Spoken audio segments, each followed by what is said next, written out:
Now, more on the latest building collapse in New York. You might have heard a few moments ago I was talking about the Salomon Brothers building collapsing.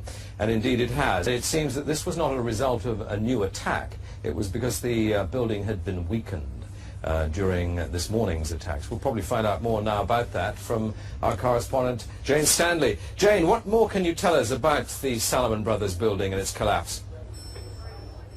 Well, only really what you already know. Details are very, very sketchy.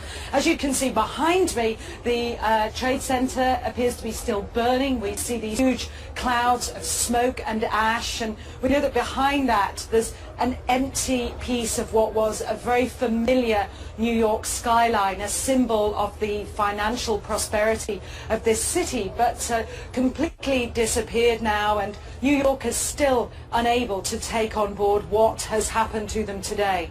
Presumably there were very few people in the Salomon building when it collapsed. I mean, there were, I suppose, fears of possible further collapses around the area. That's what you would hope, because they don't really know where to turn. That's the very sad thing. I think there's going to be a lot of very, very traumatized people that has hit them very, very hard. Jane, I think many of us, when we heard the news, perhaps on the radio earlier today, were completely flabbergasted by it and just couldn't comprehend it. I mean, it almost sounded too far-fetched.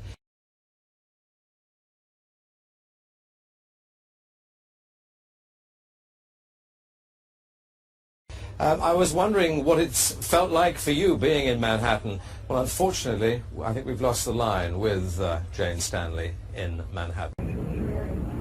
Now, here we're going to show you a videotape of the collapse itself. Describe that. Now we go to videotape, the collapse of this building.